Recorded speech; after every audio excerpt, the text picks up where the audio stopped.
Hello, everyone, and welcome to this week's episode of Thankful Thursday.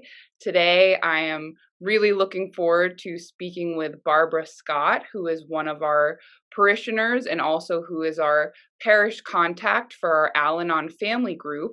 And so, Barbara's going to start off by answering what is the Al-Anon family group and why is it such a wonderful resource for the St. Mark's community?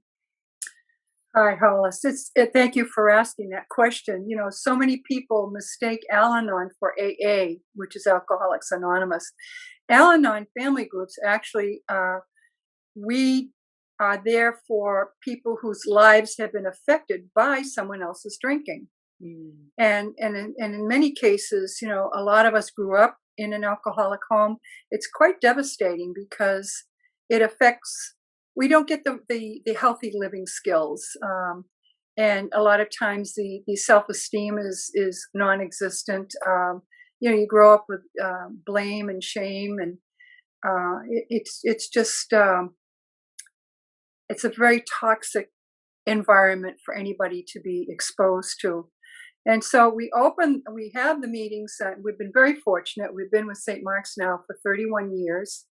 St. Mark's is always, Amazing. yeah, St. Mark's has been very good to us. Always found a spot for us to meet, even when there's things going on. They find an area, and we welcome newcomers. And we're not a religious program. We're a spiritual program, and let me clarify that, because people of all beliefs can come to Al-Anon, even if they don't believe in God, which we accept them.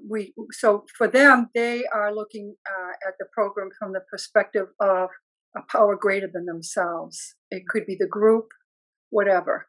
And most of us, I know myself, my higher power is God. And I have to say that the program has it's enriched me in so many ways, but especially I have a much better connection with my God. You know, I never realized that God cared about every little thing I do and was with me even during, harsh times. Al-Anon is all about healing in your own rate and pace. We refer to ourselves as works in progress. Doesn't matter how many years you've been in program, you are going to have your days when you feel like you're back to square one, totally powerless. You know, and the thing with Al-Anon too is the first thing I heard was with alcoholism or even drug addiction, because there's a lot of people that come in, they have family members that even have both, you know, and that's pretty serious. You didn't cause it, you can't cure it, and you certainly can't control it. But there's a fourth one, we can contribute to it. And so we learn in Al-Anon to how to heal ourselves and regardless of what's going on with the alcoholic, to have a better day. That doesn't mean we don't care. One of the things I gained from it was I was able to love my alcoholic but hate the disease. So, you know, and there were analogies like, well, picture your loved one with a big Band-Aid, or that you could put them in a body cast, you know, whatever your visual that works for you, that makes you realize that they're sick. That's a disease. It's proven, and there are many times. You know, there are a lot of slips. There are some that just never get it. You know, and so it's a support group, and we learn from each other's experience, strength, and hope, which is really very helpful. And knowing that every day I wake up, you know, I start with a serenity prayer. And I ask God for guidance and the openness and willing heart to follow.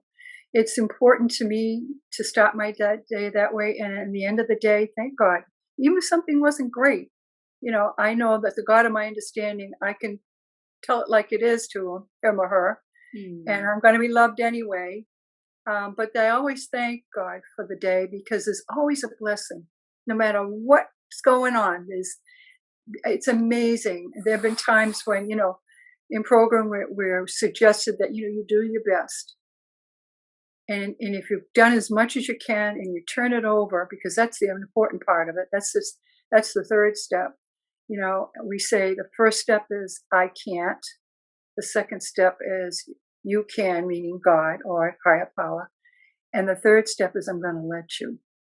So, yeah.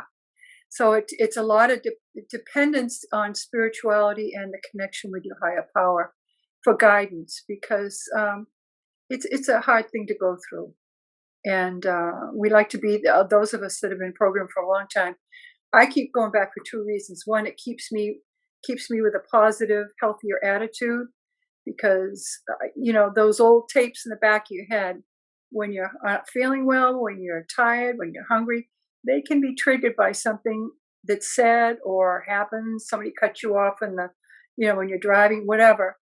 And so I keep coming back because I want to keep myself in a more positive frame. But also, we're there for the newcomers coming in, because that also reminds us where we came from.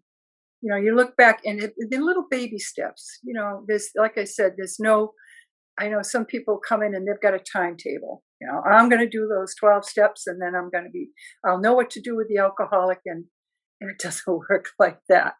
It ends up we're working on ourselves. So I hope that helps, explain a little bit of what the program's about.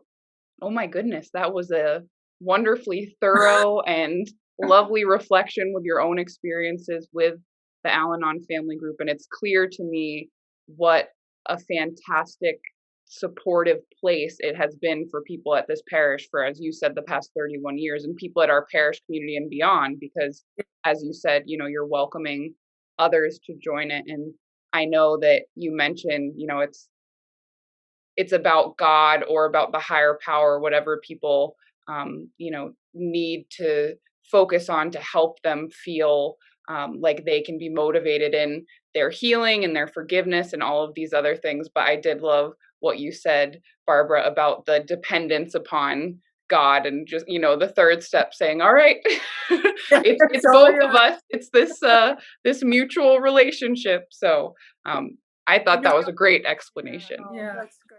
Well, Barbara, are you willing to close our time together in prayer? I would love to, and I would like to use the Serenity Prayer. I'm using the abridged version that we use in Al-Anon, but it's a very powerful prayer. I know that I have used it, especially in the beginning. Sometimes when I felt so overwhelmed, I would say the Serenity Prayer, and I would get some peace, a sense of peace. And I continue to say it because it is such a beautiful prayer, and it is very helpful. So I'll start by saying, for a moment, silence. God, grant me the serenity to accept the things I cannot change, the courage to change the things I can, and the wisdom to know the difference. Amen. Amen. Well, thank you so much, Barbara. I am so grateful for you stepping up and being willing to share your story and share about what the Al-Anon family is. And now, people can put a face to, oh, this is the contact for the Al-Anon family group. And so, if you would like to reach out to Barbara to learn more about the group, please do so. And again, it's been such a pleasure talking to you, Barbara. Thank you so much. Thank you. And I will turn the cameras to all of you watching and ask you, what are you grateful for this week, and where are you finding joy in this Easter season? And we'll see you all next week. Bye.